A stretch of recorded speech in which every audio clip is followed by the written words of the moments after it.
Content warning can be found in the description.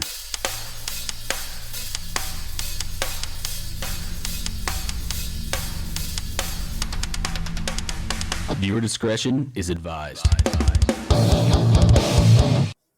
Hello. Last time on Legion of Dice, our players encountered a group of gnomes that had taken Thamwise hostage. We decided to attack these gnomes since they were being uncooperative, to say the least. Those gnomes decided to then join up together and become one giant fuck you gnome. So we'll see. We'll see how this goes right now.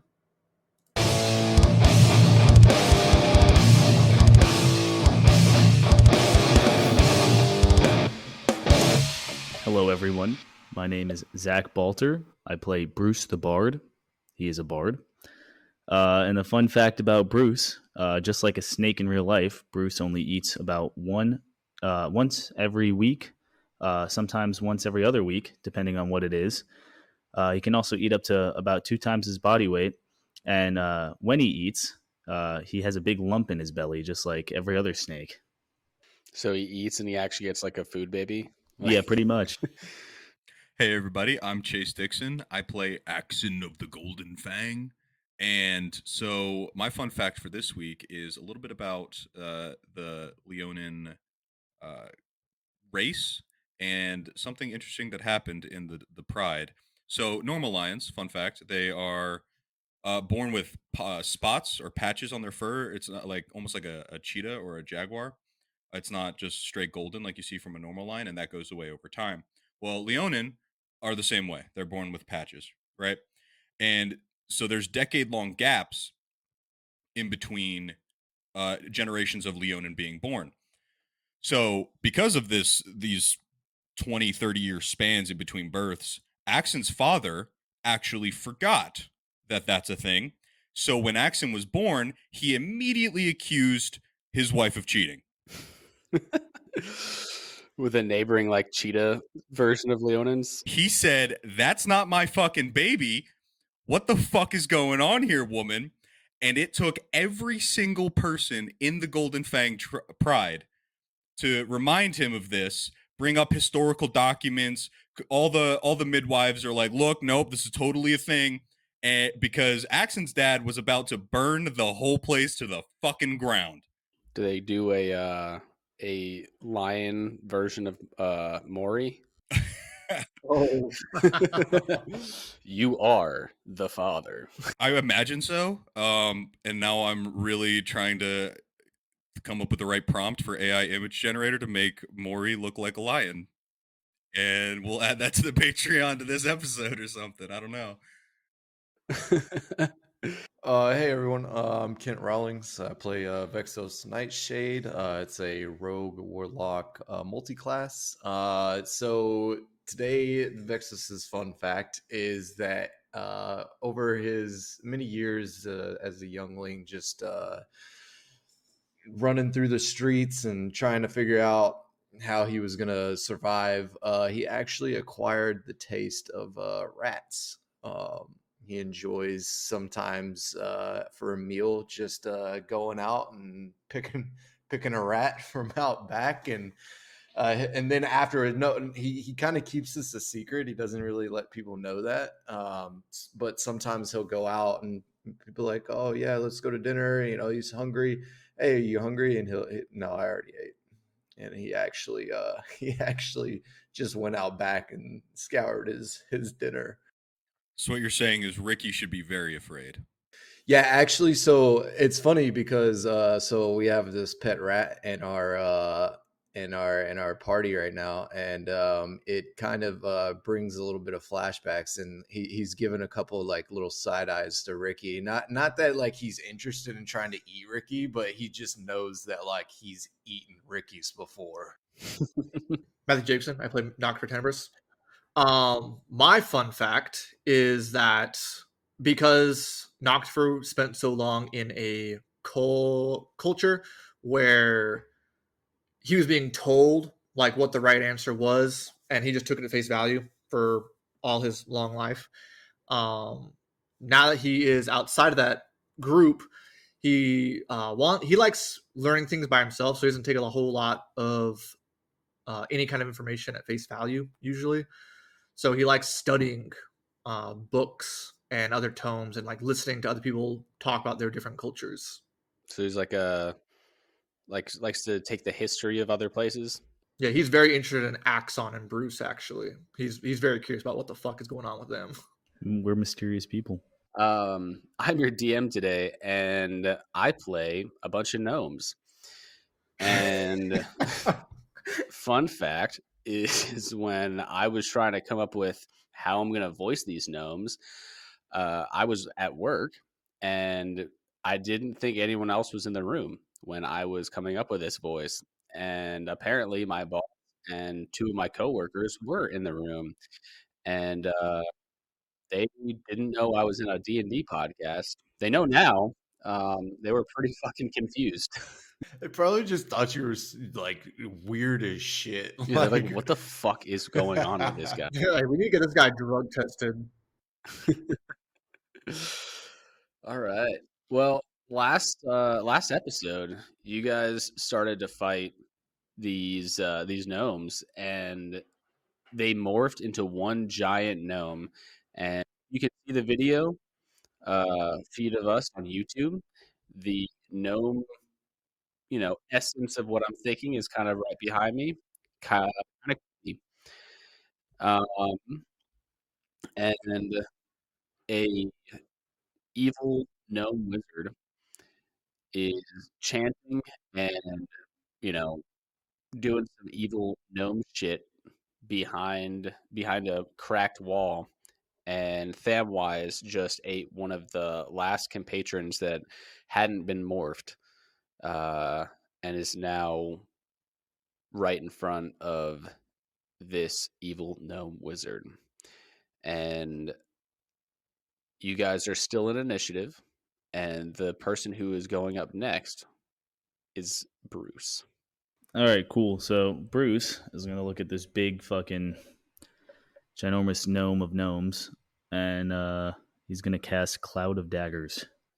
Ooh, that's a good one. Nice. Yeah. For those of you that don't know, Cloud of Daggers, you fill the air with spinning daggers in a cube 5 feet on each side, centered on a point you choose within range. Creature takes 4d4 slashing damage when it enters the spell area for the first time on a turn or starts its turn there. Yeah, well, I don't have to go there. So, cool. I'm going to cast that centered around the big gnome. 12. All right. So you cast Cloud of Daggers, and a bunch of daggers start raining down on all these little gnomes, and it now looks directly at you, Bruce. And since you're on top of Noctifer, it looks at you and Noctifer. And The statue, or after as last to say, though, after the last attack, he hit the statue, and now he's realizing he hit the wrong target. And he's not looking very happy. And that's going to bring us to Axon. Okay, so I'm going to use all of, or how far away is the wizard gnome? He is behind the wall, so he's about like 2.5 feet away from you, but he is inside of a wall that's kind of cracked. Am I able to get inside this wall now? If you break the wall, Then I'm going to use an attack action and muster all of my fucking strength to punch a hole through this wall big enough to let me pass through. Do I need to roll to hit a wall? roll for damage. Fucking 5. All right, you hit this wall, and it cracks a little bit further. And at this point, it's kind of like fragmented, so there's a big hole. You can now clearly see this gnome and Thamwise right next to him, But I still can't reach you him. can't get completely in. Yeah. Okay, then I'm going to use Flurry of Blows for 2 more hits. All right. Does a 7 break me That through that wall? that will break the rest of the wall. Cool. And then I'm going to use my last attack of Flurry of Blows to try to put my fist through the motherfucker. All right. Give me an attack roll to see if you hit this this motherfucker. 19, I'm assuming, hits. That does hit. Yes, correct. And then, so that's going to be 4 damage. And then he needs to make a DC 12 deck save. A DC 12 deck save. He rolled a 19. God fucking damn it. All right, cool. All right. And then I'm going to shout, "Shrink ray, shrink ray, shrink ray." And that's going to bring us to this giant gnome with his gnome sword. And he is going to first attack Noctifer and Bruce as he's trying to do one swipe downwards with this gnome sword. And does a 9 hit? Nope. Definitely not. No. All right. So he misses both of you. And then takes the rest of his swing to try to plunge it into Axon. God damn it. And gets a 5. So he completely whiffs Bruce and Noctifer, then goes to hit Axon and slams the sword into the other part of the wall and just like misses completely. And he gives out a big shout of rage. And that's going to bring us to Noctifer. I am going to hit the gnome. All right. Big gnome. And does okay, that's a 20. Not natural, it's just a 20. Yep, that hits. Oh shit. Okay, so that is 11 slashing. And then that is a 7 necrotic. Okay. And then correct me if I'm wrong. Did you hex? I hexed the wizard. I didn't attack the wizard. All right. So you Oh, and I'm shit, I'm going to use my bonus action to use Searing Smite. Oh, okay. Oops. Damn. Yeah. Okay. So that's that's going to break my hex concentration actually. All right. 5 fire damage, and now he's going to take an extra 1d6 fire damage at each of the target's turn. Okay. On his turn, right? On his turn. Okay. So you smite this dude. He starts fucking now kind of like screaming and out in pain, and fire's kind of shooting all around him. And By the way, your golem gnome can make a constitution saving throw to put out the fire.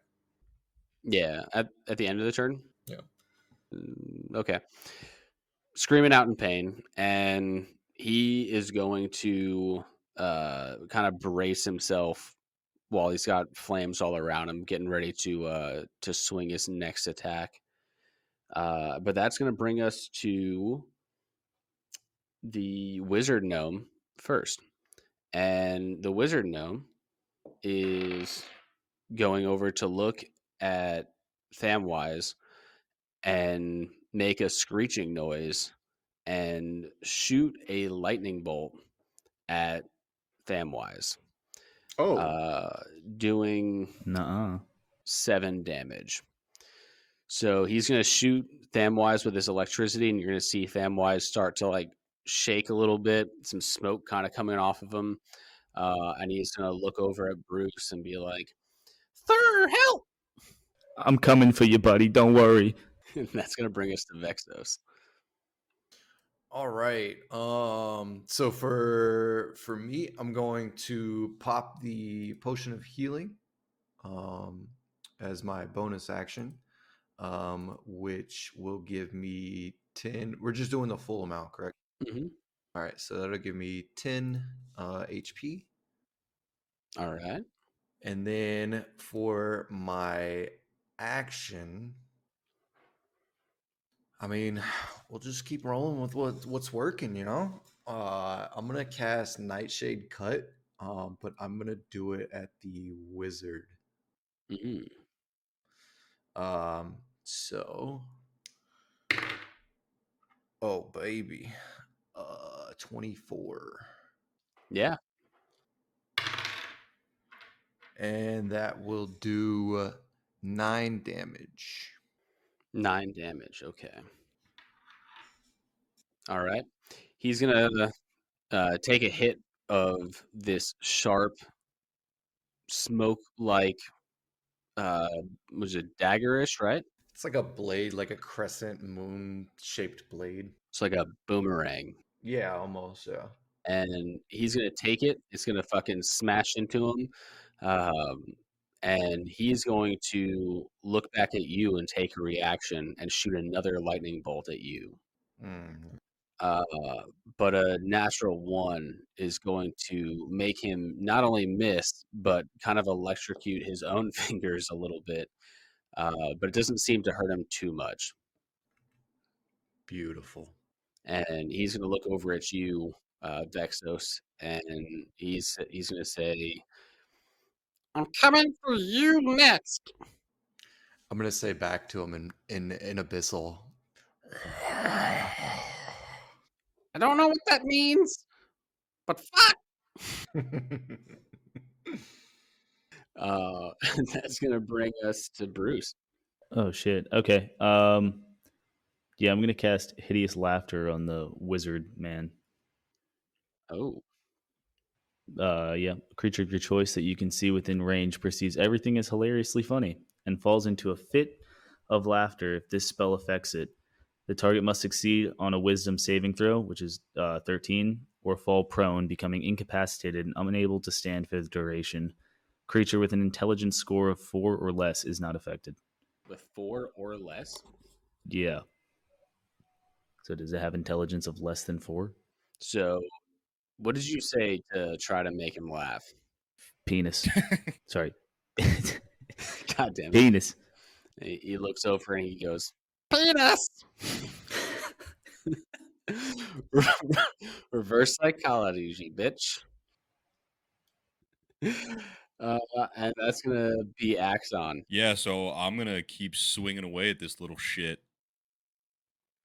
So fucking 8 hit per chance. No. Flurry of blows. All right. That's a 22, so that hits. That I'm does just gonna hit. roll for the next attack real quick. 19 hits. Cool. 14 damage. So you hit him for 14 damage, and he kind of like flies back, hits into, he gets hit and he like slams into the wall behind him. Action. Okay. Oh wait, no, it doesn't matter because I can use the way of the open hand that can push. So if we want, he could do a strength save DC 12, and he can be pushed back 15 feet because he got hit by a flurry of blows attack. Yeah, let's go with that. That's another 22. Yeah, that'll hit. And that's max damage, so 9. 9 damage. All right. So a total of 23. All right. You hit him, and then you slam him again after he is in the middle of getting away from you. And now he looks a little concussed, but he is still standing and he's got his staff kind of pointed at you. He needs to make a dex save of 12. A dex save for what? Open way of the open hand. Every time I hit someone with a, whenever you hit one of your flurry of blows attacks, you can impose one of the following effects: falls prone if it fails a DC 12 dex, push up to 15 feet if failed the strength save, or cannot take a reaction. I'm trying to knock him prone. Okay, yeah. You did say that. Well, he got a 3, so he is knocked prone. Yeah, fuck that guy. And then I'm gonna use my movement to just like stand right on, like right above him, like I'm standing over him, looking down. And that's gonna bring us to Should be me if it's right after Chase. no, that's gonna be the big gnome first. Oh, So this creature of gnomes. he's gonna take his fire damage. Yeah, and he's gonna Yeah. take Cloud of Daggers damage because it's his turn. Yep. So 3 fire. All right. So he takes 3 fire damage, and then how much for Cloud of Daggers? 14. Damn. All right. Take your time. There we go. Okay. So this this giant morph gnome sees that his wizard is getting fucking massacred, and he takes a bunch of knives that just fall from the sky. He's still burning up with fire all around him, and he is going to try to jump on top of Axon, and try to smother him, and rolls a nat 20. Oh, help! Stop rolling, fucker. I stopped rolling. So how do they smother him? Does it like when he lands on him, do the like little like gnomes like jump down and like crawl over Axon, just like pinning him? He looks over, jumps up, does a belly flop on top of Axon, and then a bunch of gnomes like break apart as he's doing it, and then they kind of like recongeal back into it. And he does 30 damage. Damn. He slams into you, does another loud roar, and then tries to frighten Noctifer, Bruce, and Vexos with the roar as he's like turned towards you. So that's going to be a was it wisdom saving throw to not be frightened. 12. 15. So he screams out, and the only one that can hold their composure is Noctifer, and Bruce and Vexos are now frightened. I'm going to piss on Noctifer's shoulder. Bro. I just feel like this little like I hear like a little tinkling. I look over like is that because we're in a cave. I think it's like water. I look over and I just see him. Just some yellow stream. Just I'm like, dude. and while frightened, you guys are gonna have disadvantage on ability checks and attack rolls while this big congealed monster is in front of you, and you guys can't willingly move closer to this morph gnome. The good news is I'm on Noctifer's shoulder, so I'm not willingly moving. Yeah, he's not gonna move willingly. But that is gonna bring us to Noctifer. All right, I am going to. Yes, I'm gonna take a D4 damage. D4 damage, and that's 4. That's good. That's nice. And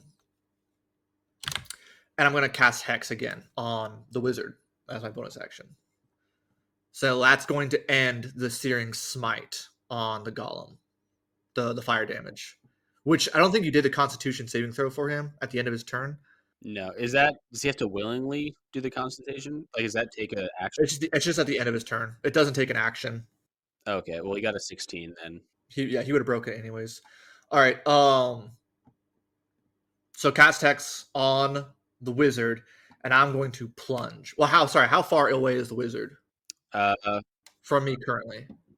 Like 5 feet, like behind the wall. You guys really haven't left this fucking wall. You Yeah. guys have been like right by it. So he's really only like 4 or 5 feet away from you. And then kind of like off to the side, almost in between you, is where this fucking giant gnome monster thing is in front of you and on top of Axon. All right. Yeah, I'm going to. Well, I know he's 5 feet from me, but I'm still gonna plunge. So I'm gonna take my sword and stab it into the ground, and like this inky blackness is gonna like pool of ink is gonna appear at my feet, and I'm going to go into the ground and reappear next to the wizard, just cloaked all in like black. Do I go with him? Yeah, you would go. Yeah, you would teleport with. Well, not teleport. You would move with me. Yeah. This is literally fucking Shadow Exchange, and I love it. And I'm going to attack the wizard. For 17 hit. Yes. Okay, 17 hits. So I'm gonna do 2d6 for the base weapon damage, and then an extra 2d6 of plunge, which is it uses the weapon's damage dice. So it'll be That's 10, 9, 19. Okay, that's 19 damage just from the base weapon. And then I'll do my necrotic damage, which is 5. Oh, and then the d6 damage for Hex, which is 5. You're just trying to fucking murder this guy, huh? Oh wait, did you also attack with advantage because he's prone? Oh, I did not attack with advantage. Let me see if I get a nat 20. No, that was a 6. All right. Well, you fucking mistily step up into this guy in a black fog, and then you beat the shit out of him. And while prone, he looks up to you with just blood kind of dripping out of his mouth, his teeth kind of cracked. He's got like maybe 4 teeth left. And just pure hatred in his eyes, but he is just barely hanging on. All right. And it is going to be his turn now. And he is going to stand up, use his movement to stand up, and he's going to cast Fireball. Good. Yeah. Oh yeah. So he casts Fireball, which is for 14 for a dex save. And that's going to be for Noctifer and for Bruce, since he is on Noctifer's shoulder. There we go. Hell yeah. 8. No. See, that's why I don't use his digital dice. 13. 13. So neither of you save. Oh. No. And that's 8d6. This is going to hurt. This could one-shot me. It's not too bad.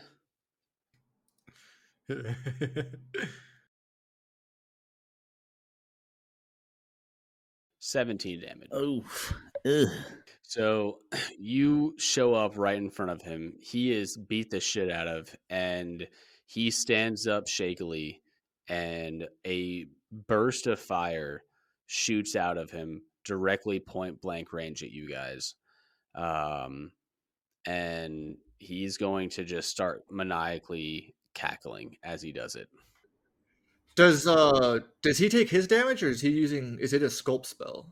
No, he did take some damage, and he is like about to die. This motherfucker is a tank. Yeah, I got like smoking cinders on me. I do like a little cough of fucking from the fire damage. Not dead yet. Okay. Oh no! What did you? No. And yeah, he starts. He's laughing, but he notices that you guys are still standing, and his laugh starts to subside a little bit. Wait, Bruce, are you smoking cinders on me, or are you still hanging on? Oh, no, I'm good. Okay. I'm hurt. Okay. Noticeably hurt. All right, so you're already you're holding on by a thread. This gnome is holding on by a thread, and now it's going to be Vexus's turn. Bro, finish this motherfucker off. Yeah, I'm going to. Kill that motherfucker. He hurt my snake. Yeah, so I'm gonna cast Nightshade Cut on him. With disadvantage. 17. Yeah, fuck you. All right. Come on, baby. Ooh, that is 11. 11 damage. Explain how you murder this wizard gnome. So I'm seeing everything, kind of from a back point of view, because I'm just kind of like hanging out around, just throwing some things. So I very meticulously pull up this shadow and conjure it into a blade, and very precisely shoot in between all of the obstacles I have in front of me. And as it gets to the wizard, it just literally just goes right through his neck, like. And his head just. You shoot this out, and you see his head is looking towards you as you're doing it, and as it starts turning, it starts sliding, and then it just falls off and hits the floor. His eyes are still looking around like, what's going on? And as soon as you cut his head off, the body of Gnome's homunculus starts to fall apart, and each gnome starts falling off and breaking up into a bunch of little gnomes again. But they don't have red eyes anymore, and their teeth are no longer quite as sharp. But there's just a bunch of these little gnomes, and they look over, confused about what's going on, um, and they just like look frightened. There will be no mercy for hurting my snake. I'm gonna fucking cast. I'm gonna try to stop. I'll say, wait, hold on, Bruce. Hold on. Wait, are we still in initiative real quick? For now, yeah, we'll see what happens. I'm gonna say, Bruce. Bruce, like this was obviously an evil wizard. I think these gnomes don't know like what they've been doing. Like they've been doing all this against their will. I think possibly you could ask them. It's Bruce's turn. Yeah, I'm gonna shout at one of them. Be like, "Hey, bitch, what's going on?" You talking to me? Yeah, you. Who the fuck are you guys? What is going on? Why is Quarter cut in half? Where's Yellow? All right, I'm just gonna ignore what he said, and then I'm gonna cast Cure Wounds on my big lion friend. Oh, what the fuck do you think you're doing? You cast cure wounds on you. God damn it! Never mind. Nope, already said. Fuck! Fuck! He said this. Oops. To be fair, it's not like you've told us that in the game. I mean, yeah, but fuck! Well, you see a down party, like you'd want to heal him. Overlap of player and character knowledge. Shit! He gets 10 health. There you go. There you go. You got 10 hit points. As he's curing him, I'm gonna look at the gnome and I'm gonna hold up the head of this fucking wizard and be like, "Do you recognize this guy?" They're gonna be looking at each other, looking over at the wizard, and looking kind of confused, like they kind of recognize it, and they look over and say, Yeah, this Fuck was. Fuck you. Fuck you. Fuck you. Fuck you in the fucking mouth. they're gonna look over and be like, This was supposed to. That was Gargel, but he didn't have a beard like that before. and he has like this. He's the only one. I guess this can't brought up before.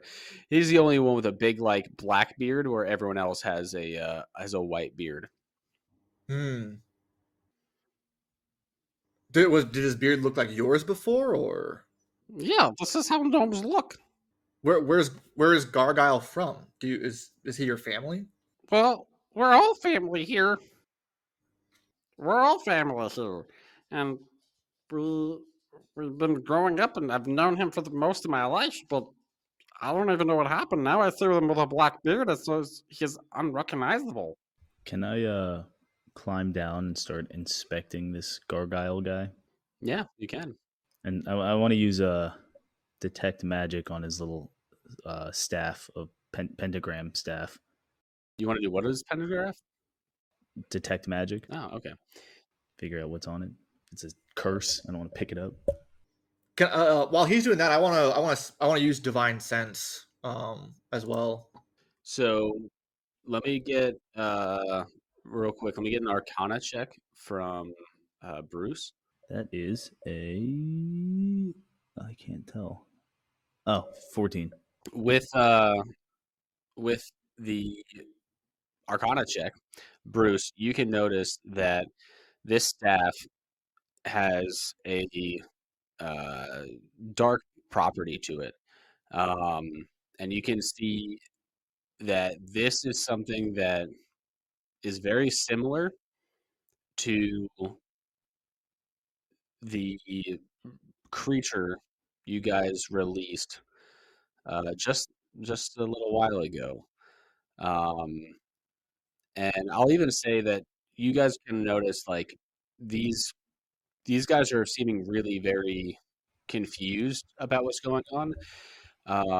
And they just said that they've grown up with this guy. I've never noticed a black beard, and now he's got this black beard. There's this weird pentagon staff. This was like something that just happened. that they were not. This is not something they've been doing for a long time.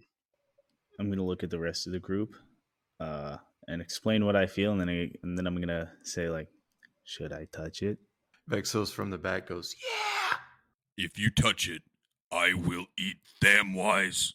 Because I'm still laying on the ground. My eyes are still closed. I'm auditorily cognizant of what's going on around me, and I know that he's trying to do some fuck shit and be chaotic as fuck. Touch it, touch it, touch it. Do I detect anything with? Do I detect anything with my divine sense? So you feel an extreme dark evil presence at first, because this is right after he got killed, correct? Yep. So you feel a extreme evil presence, and then you feel it start to dissipate now that this evil wizard has been murdered, and it seems like whatever was controlling him is now starting to dissipate and leave the area that's around you. Is it leaving in a certain direction, or is it just? It's leaving towards the end of the like going towards the direction that you guys were leaving this cave. So it's like heading out. It's like leaving the cave. Okay. While he's sensing, I'm going to grab the staff. Roll me a d20 at triple disadvantage. What the fuck? No, I'm just kidding. No, I'm just kidding. That'd be some fucking shit, though, right? No, you grab this staff, and nothing really happens. It feels like a normal wooden silver type of staff. It's got a dark wood, and there's like a black pentagram on top. And as you're looking at it, you can kind of see, Doctor Strange. Yep. The like clock shit that he does. Yeah, like clockwork type of He's stuff doing those around it. Naruto hand signs. Exactly. So, well, he's not doing the hand signs, but he's picking up this staff. And around the pentagon on the top, you see really slight clockwork magic kind of around this pentagram, and you just see like this little misty shapes coming around and circling it, but it's just really small and faint. I'm going to secretly stow this for later so that Axon doesn't see that I'm stowing this for later. All right. And in that moment, I'm going to stand up, and I imagine all these gnomes are still on top of me, so they're just gonna fall from like 7 feet, and I'm just like grabbing them and like setting them down on the ground, like shaking my head. I would not recommend getting body slammed by gnomes. And then I'm gonna sit down. Well, while you do that, these gnomes are starting to recover a little bit. They're picking up body parts of their loved ones and their friends, and you see them solemnly like walking over, picking up their body parts and bringing them back into their little cave area, and you see them going to a little burial site that for generations they had their own little graveyard inside of this area, and they start slowly, mournfully burying their loved ones. And you see uh, little gnomes, some children gnomes, start popping their eyes out and looking from inside the little cave and watching their parents just bury some of their fathers and their uncles and their mothers. I'm gonna ask them if they're aware of what Gargoyle was doing to them. So one of them kind of walks up to you, and he introduces himself. Hello, my name is Leroy, and you guys murdered most of my friends. Um, we we are grateful that you stopped this terrible curse, but this is not ideal. Um, we don't know exactly what he was doing to us, but it felt like very controlling. And I think it has something to do with the staff that he was wielding. It used to be a white staff, and now it's black. Do you know when that happened? Right before you guys showed up, I think. I'm gonna look over at Vexos as I say that. Vexos is just looking at the top of the cave wall. Interesting. Nice construction. What do you remember what happened when Gargoyle started changing? Well, we were having dinner, and we had this big fire going and some candle lights, and we were about to have our normal pre-dinner orgy, and then out of nowhere, his beard started turning black, and then we heard some screams from outside our little tunnel, and someone ran in with a snake, and then everything kind of went to black. Vexos just kind of shakes his head like, I don't know what happened. Damn, that is incredibly unfortunate. You guys suffered a great deal. Do you know what happened? It might have something to do with that book. we No, opened. no, I don't think a book would. Yeah. You guys didn't open a magic book, did you? No. I don't think so. No. Oh, okay. No, I look over at Axon and I'm like, hey, buddy, I think you're still a little out of it, man. That Yeah, you had a dream. My That's memory, okay. gnome. my memory is only hazy from the moment I was teabagged by a giant gnome. Hey guys, you want to make me big again? No, I think we like you small. It's kind of cute. I don't like me small. Make me big. He's like Thamwise now. Yeah. Honestly, he's a little snake bard. You guys think this is Nocturne's funny, huh? You think this is real funny? Wait, are we You funny turning guys. Zach into a fucking familiar? Zach is now Thamwise. Listen. No, Bruce, listen. Think about it. How? Let's think about it, Bruce. You know, like if you were bigger, you would have gotten targeted more. I don't like this. Please. Like, all right. If that's your wish, you know. Wait, wasn't it your decision to become small in the first place? Now it's my decision to be big. I'm not gonna lie. I shot the shrink ray at Bruce, talking to Axon and Noctifer. I was like, I under the impression that this was gonna be forever. Yeah, I mean, it is pretty hot right now, right? I mean, does it feel hot? Because if it feels hot, we can't use. We don't want to use it again. We don't want to risk. I'm gonna start throwing Imagine little how much pebbles easier at it will them. be to travel now. He needs less food, which means more for us, and by us I mean me. Exactly. Really, I'm saying pluses all around. You know what? Axon? I'm gonna heal you every time. Every time you're getting healed. Don't you dare. Give you know what? Someone give me a check. Someone can help him as well if you want to give a help action to look at the shrink ray. I'll help.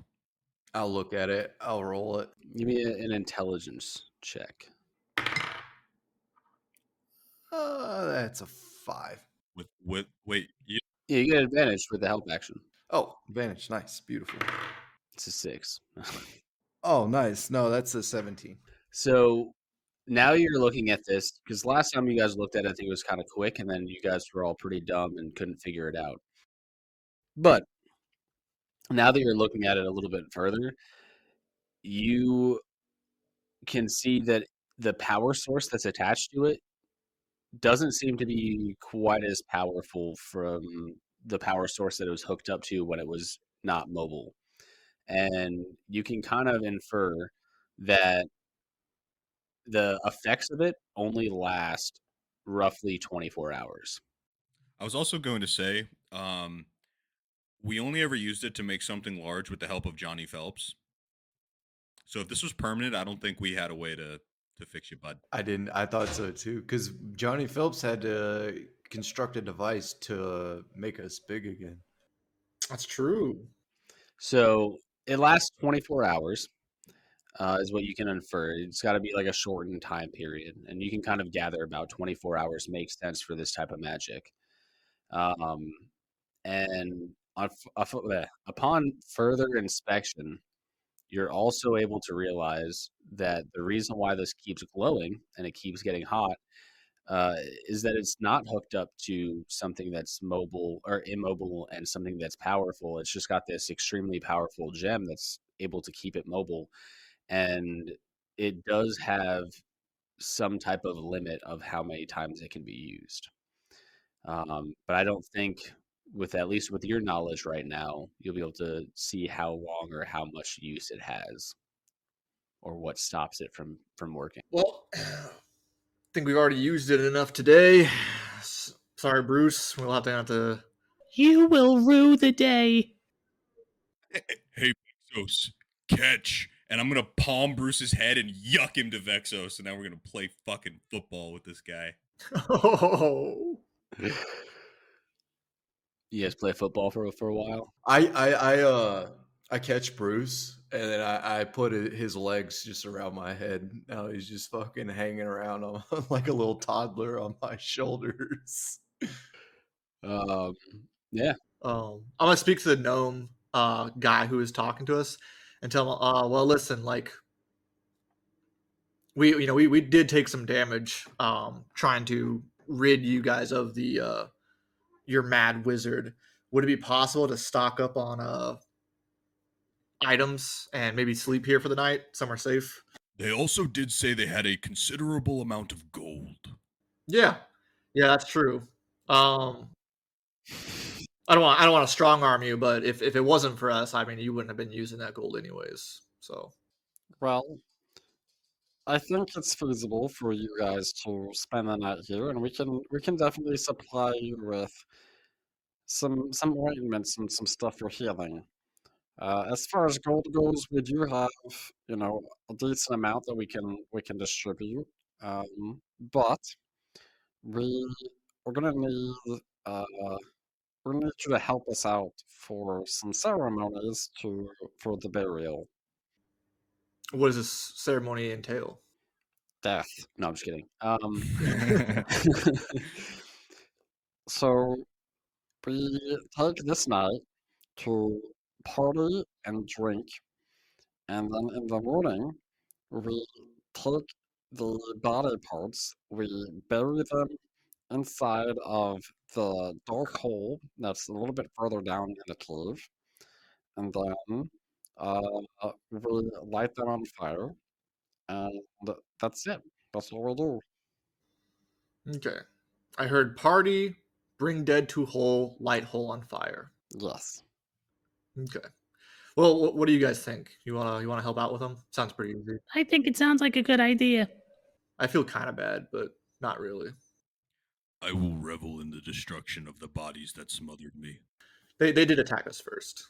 Well, it wasn't our fault, okay? Pretty sure. Shut up. What do you mean? What do you mean? They attacked us first. They tried eating us. Yeah. You guys didn't rip a gnome in half prior to that. He attacked my whiskers. I'm going to crawl down off of Vexos and make sure that Thamwise is okay. I pick Bruce back up and put him on my shoulders. Oh. Hey, where are you going, buddy? He's just holding him out here underneath his arms. His little fucking snake feet are dangling. I look at Bruce and I'm like, no. You gonna get one of those toddler leashes? Yeah, dude. Hold like. I'm going to start taking my dagger and not doing anything harmful, but just poking the back just to irritate him. I put him down. Now I'm going to check on my snake. Third, how's it going? I'm going to use Cure Wounds and heal him. All right. Oh yeah. Speaking of, How much healing is Thamwise getting? Hold on. You know what's funny? Thamwise ate that 1 foot gnome, so Thamwise is about the same size as Bruce right now. Or 11, actually, but he's full health. You said 8? You got 11. 11. Okay. Bruce and Thamwise are like eye to eye with each other. Yeah, right I'm going to now. put my little hand on his nose and start like caressing it. Yes, sir. This is just like when we were, the same size before. That's a good observation, yeah. And I guess Thamwise is just gonna take the healing that you gave him, kind of rest a little bit, He's got a little bit of indigestion from eating the gnome, and from the last rock monster that he ate is not sitting very well in his stomach. It's kind of just you know a rock. So he's going to take the time to kind of recover. And some of the gnomes are walking around again, just like taking the body parts and kind of putting them in an area, and start taking some moss and giving it to you guys and telling you to put the moss onto your cuts, and that will help to heal you throughout the night. And as they hand it to you, there's like this it's like a green moss, but it's like a neon green, and it kind of glows. And they just start putting on themselves in little patches and handing some to you guys. Yeah, I'm gonna cover all my patches of cuts and bruises and burn marks from that fireball. Yeah. I will do the same. Yeah, I'm gonna do the same. All right. So as the night goes on, you guys are kind of recovering, drinking. Um, a lot of the gnomes, after they've picked up most of the body parts of their friends and loved ones, start putting together some of their homes again that were embedded in this rock that was destroyed. Um, and then you have some gnome kids, like 10-year-old gnome kids, start walking up to you guys and try to play some games with you guys. Oh hell yeah! You guys want to know how to gamble? Hey, do you guys like dice? Yeah, of course. Hell yeah! You guys want to play a dice game? Yeah, what's a dice game? The ante will be 1 coin, just 1 gold coin. Okay. And then what we're gonna do is we're gonna roll 5d6s. Okay. I'm sorry, 66s. All right, and we're gonna try to get either a set or a straight run of these d6s, and we're gonna see who gets the most amount of points in the first hand. Okay. All right, so go ahead, roll your 6d6s. All right, tell me what you got. So I got 4 6s, 1 4, and a 5. You have 4 6s. Yep. Just to No, you prove it. don't. I'm not even joking. Oh my god! I look over this little kid's fucking hand, and I'm like, huh? That's usually, Did I do good? yeah, that's okay, I guess. I look over at mine. I look over at mine. I'm like, yeah. I mean, I got 3 5s, so it's kind of close. Really? Let Yeah. me see. They go to see if there's actually 5 or 3 5s. Do you lie? No, I got 3 5s. Okay. No, the kid beat me. Okay. He gets a gold coin. I'm like, good on you, champ. I'm gonna go over to the kid and go, double and nothing. Okay. Then I'm gonna throw my, fixed dice. 6 6s. 6 6s. Jesus Christ. All right. Well, first I'll roll for them, I guess, and then they're gonna try to do If they get 6 6s, I'm gonna shit a brick. I wish that'd be hilarious. They got 3 3s, a 6, a 1, and a 2. So they're gonna. Well, the best thing you can get is a set of a run of 1 through 6. Actually, that's the best points. That's what I rolled. Well, they got a 1 2 3 3 3 6, and they're gonna try to see if they're gonna, I guess, do a deception check to see if they can tell that you Is just this cheated a advantage bunch of because they're children. kids? Yeah. Okay. Yep. You can have an advantage against. Triple advantage. Well, that's a good thing I rolled advantage because that's a nat 20. Oh. Oh, Yeah, they can't tell. They're fucking stupid and Yeah. they're children. So, you, yeah. Well, they're gnomes for starters. yeah, they're gnomes and they're children, and you just, you took 2 of their gold coins. And then I'm gonna look at Axon and be like, suckers. I love this game. And and then they're gonna be like, all right, Do you want to play a game that we like to play? Sure. Explain. While this is going on, I'm gonna go over and kind of do some meditation. Like I'm not interested. He said, "Fuck this." Fuck these kids. All right, so you're hanging out by yourself and just being meditative and chilling. And these gnomes come up to you and say, "All right." They they explain a game to you where you roll two d20s, and the furthest one away from 10 is what you have to choose. And uh, whatever is the higher number, or sorry, whatever the furthest one away from 10 is the one that is your number. And then whoever has the highest number in the party wins. So if you, for instance, roll two d20s and you get a 10 and a 15, then you take 15, and whoever beats a 15 wins. Or if you get a 1 and an 11, then you take the 1, and whoever beats the 1 wins. Yeah, I roll. I'm gonna roll my fake dice. I got a 19. He also got a 19.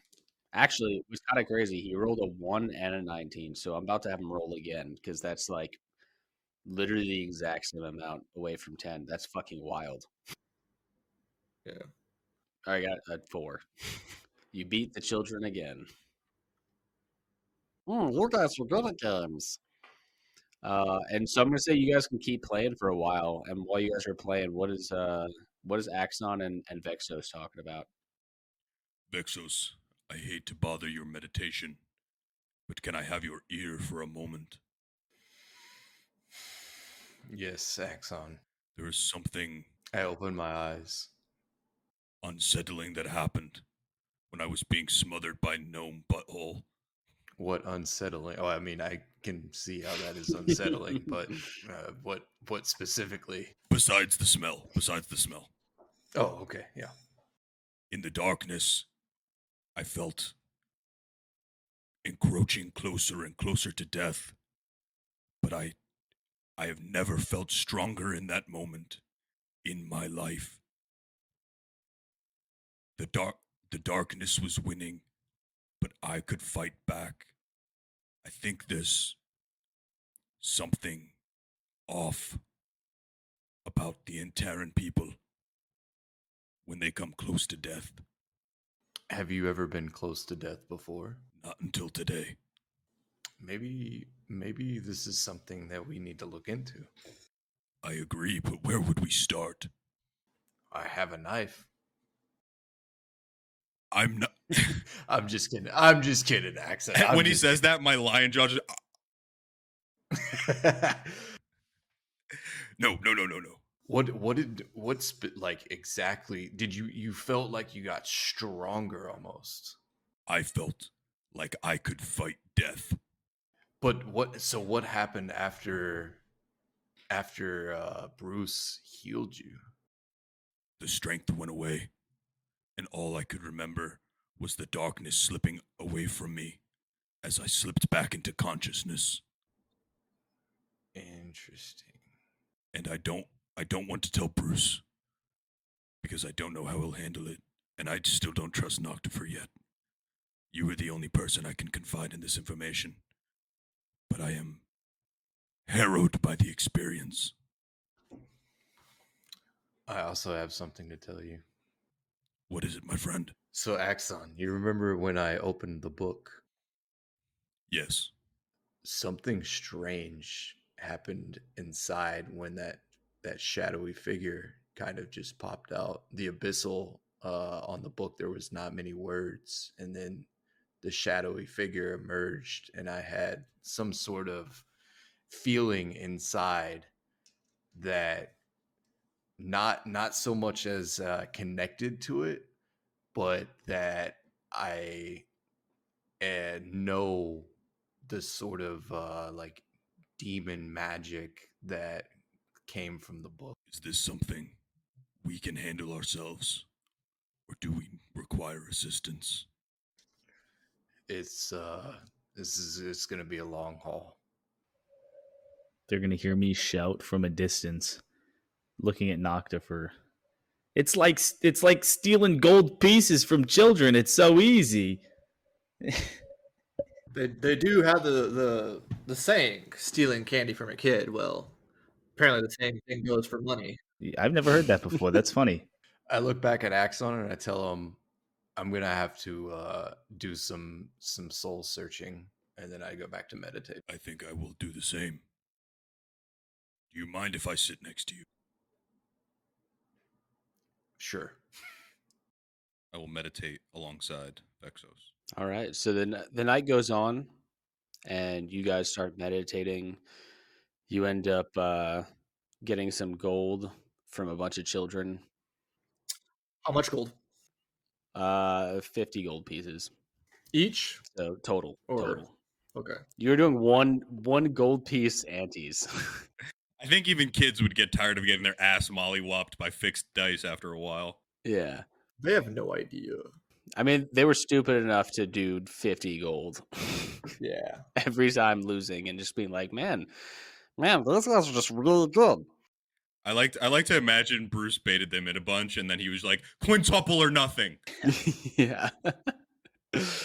And then after a while, some of the parents come over to the children and whisk them away because they see that they're losing a bunch of money. And as you guys are, getting through the rest of the night, you guys can take a long rest. Hold on. Before we take that long rest, I'm gonna try to find the sexiest gnome woman I can find and riz her up. Oh god. Oh, hello. I like your accent. Where you from? I'm from the cave. My accent is it's pretty common here, but I like yours. Oh yeah, thanks. Where are you from? Italy. Oh, that sounds very foreign. I like the accent from Italy. Oh really? Maybe you like this spaghetti too. Yo, big dub on the Riz, baby. Yeah, give me a riz check, bruh. 10.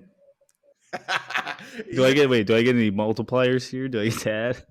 Well, you should get like their charisma. Charisma? Yeah, riz check is charisma. That's what riz stands for. You're right. Yeah, I mean, you're not wrong. Oh, it's +5. It's a 15. So I gotta say you were pretty awesome there saving us after killing most of us. But And she like looks down for a second, but then looks back up. if you want, I've got some food in my little room over here if you want to hang out. Food. I'm not hungry. Well, that's pretty much all we do around here is eat food. Ah. Oh, good night. Now I'm gonna walk away. Well, she's gonna, walk away, and as she does, she puts her head down, and you can see that she was sad because she wanted to have an eating partner. Hmm.